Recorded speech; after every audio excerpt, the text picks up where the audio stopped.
अस्सलाम वालेकुम students, welcome to my channel educational tips. कैसे हैं आप सब? उम्मीद करती हूँ सब खैरियत से होंगे और आप सबको मेरी तरफ से जश्न आज़ादी मुबारक।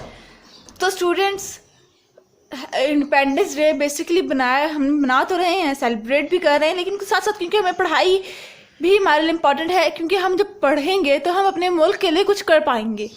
तो इसी के साथ आज का मैं लेक्चर अपना शुरू करती हूँ और आज हम अपना पढ़ने जा रहे हैं चैप्टर नंबर 7 की एक्सरसाइज। चूँकि चैप्टर नंबर 7 जो था हमारा matter and the water cycle, और हमने इसकी सारा इसकी रीडिंग्स जितनी भी थी वो सारी ब्रीफली मैंने आप लोगों को समझाई थी। अगर आपको नहीं समझ इनकी रीडिंग्स नहीं समझ आ रही तो आप मेरे चैनल पर जाएं, चैनल पर विजिट कीजिएगा और वहाँ पर आपको मेरे ये वीडियोज़ भी मिल जाएंगी।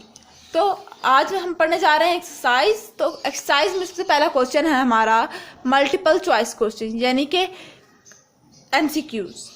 तो पार्ट नंबर 1 है, यानी कि पार्ट नंबर 1 है हमारा butter going soft on a hot day is example of.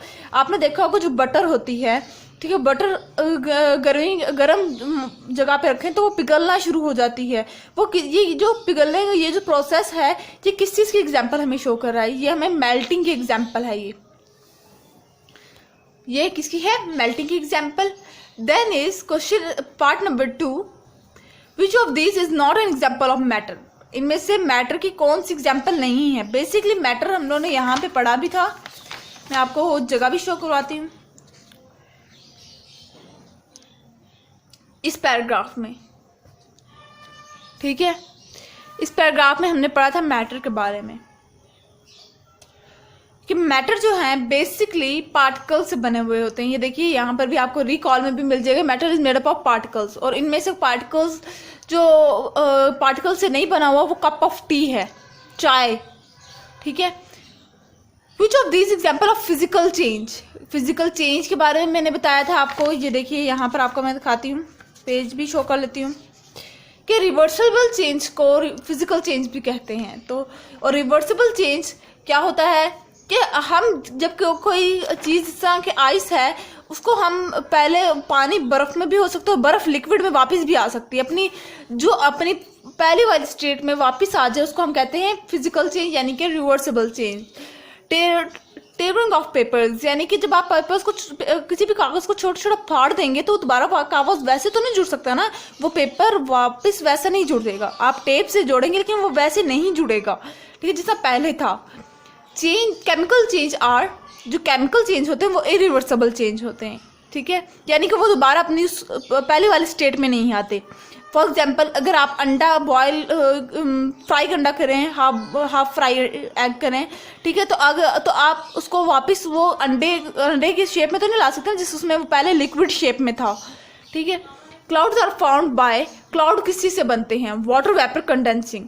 जब वाटर वेपर जब कंडेंस होते हैं, जब पानी वाटर वेपर्स की फॉर्म में उड़ना शुरू हो जाता है, ठीक है, तो कंडेंस हो जाता है तो वो क्लाउड्स की फॉर्म में आ जाते हैं, ठीक है। उसके बाद हमारे पास आ जाता है क्वेश्चन नंबर 2 जो कि है फिल इन द ब्लैंक्स। लेकिन उससे पहले मैं आप लोगों को एक मरतबा मल्टीपल चॉइस क्वेश्चन भी आप लोग देख लीजिए ताकि आप अच्छी तरह से मार्क कर लीजिएगा। Now question number 2 is fill in the blanks. Anything which has mass and occupies space is called matter, यानी कि कोई भी चीज़ जो कि mass को रखती हो और साथ साथ वो space भी ले रही हो तो वो उसको क्या कहते हैं? matter. The amount of matter is an object is called its mass, ठीक है। Solid has a dash shape, solid has a definite shape, यानी कि solid की एक मखसूस shape होती है, वो अपनी shape change नहीं कर सकती। The three-dimensional shape occupied by an object is called its volume, यानी कि जिसकी 3 डायमेंशनल शेप होगी उसको वो क्या होगा? वॉल्यूम को कहते हैं। Liquid do not have a definite shape, यानी कि लिक्विड की डेफिनेट शेप नहीं होती, but they have a definite volume. लेकिन लिक्विड का डेफिनेट वॉल्यूम होता है उनके पास, यानी कि लिक्विड के पास डेफिनेट शेप तो नहीं होती लेकिन उसका डेफिनेट वॉल्यूम होता है, ठीक है। Particles of a solid are usually arranged in a regular pattern, यानी कि वो एक तरतीब से अरेंज हुए होते हैं।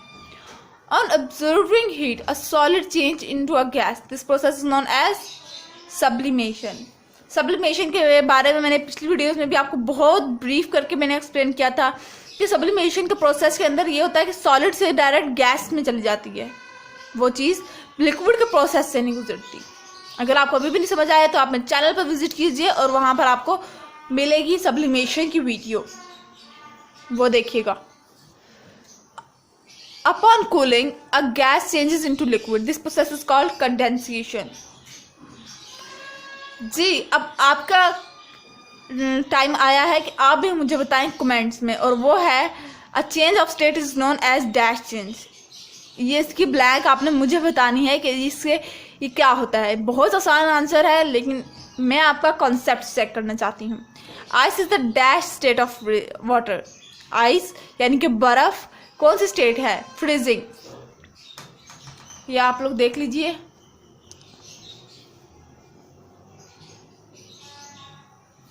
नेक्स्ट इज क्वेश्चन नंबर 3, और वो है हमारे पास मैच द कॉलम, यानी कि column A and then column B.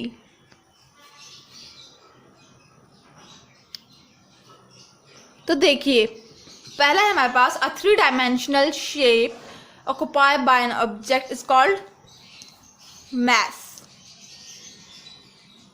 The amount of matter in an object is called volume. The state of matter which has definite shape and a volume is called solid.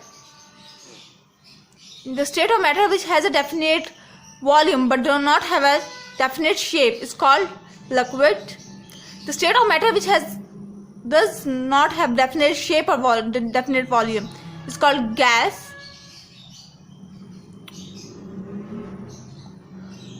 The change of state in which solid change into liquid is called melting. The change of state in which liquid changes into solid is called freezing. The change of state in which liquid changes into gas is called evaporation. ये देखिए, ये मैंने numbering भी की हुई है, आप note कर लीजिए। Then is our question number 4, answer this question, यानी कि हमने इनके आंसर्स बताने हैं। तो देखिए, सबसे पहला क्या है? Which one of these following correctly describe the behavior of the particle of the solid? यानी कि इनमें से ये ऑप्शंस गिवन है और इनमें से हमने बताना है कि कौन में से कौन सा हमें एग्जैक्ट बता रहा है, वो सॉलिड के पार्टिकल्स को शो कर रहा है। ठीक है, तो देखिए, सबसे पहला हमारे पास ऑप्शन है arrange in a irregular pattern, vibrate, move about and slightly blast each other. Second is are tightly packed and vibrate about a fixed position, have no regular arrangement, move freely at a high speed. तो B वाला जो है वो exact है इसके लिहाज से। Then is our question number 2. What do you understand by a physical change? Give 3 examples of a physical change taking place in your environment. तो इसका आंसर मैं आपको दिखाती हूँ। ये देखिए, physical change are also called reversible change. Reversible change do not produce any new substance as they are permanent change. फिर examples: if you cool the water vapor, it turns back to liquid. If you freeze water, it changes into solid ice. When the ice melts, it changes back to water. Then is our question number 2. What done हो गया? Question number 2 we have done it. ठीक है? Question number 3. Draw diagrams to show the arrangement of particles in a solid, in a gas and a liquid. तो ये देखिए, ये वाला जो पेज नंबर है 62, तो आप इधर देखिए, ये जो है ना, ये अरेंजमेंट ऑफ सॉलिड शो कर रहा है। सॉलिड के जिस तरह के पार्टिकल्स शो कर रहा है, सॉलिड के पार्टिकल्स किस तरह से जुड़े हुए होते हैं। देन इज लिक्विड पार्टिकल्स के, ये लिक्विड के पार्टिकल्स हैं, ये देखिए। और देन इज अब गैस पार्टिकल्स, ये देखिए, मैं अब आपको तीनों शो कराती हूँ इकट्ठे। ये देखिए, अब क्वेश्चन नंबर 4 पे आते हैं। How water is recycled in water cycle explain, यानी कि वाटर किस तरह से रिसाइकल होता है वाटर साइकिल के प्रोसेस के थ्रू, इसको हमने ब्रीफली एक्सप्लेन करना है। तो देखिए water cycle process, sunshine heat up water and make it evaporate. Water becomes invisible water vapors. The water vapor rises up into the atmosphere. When water vapor reaches the colder upper layer of the atmosphere, it condenses to form a droplets. These groups together and form clouds. As the clouds move along in air current, the droplets join together to form bigger drops. When they are heavy enough, they fall as rain. Rainwater collects in streams and rivers. It flows down towards the sea. The water cycle begin again. तो ये थी question number 4 का answer. दोबारा से देख लीजिए और फिर यहाँ पर हैव यू डन इट।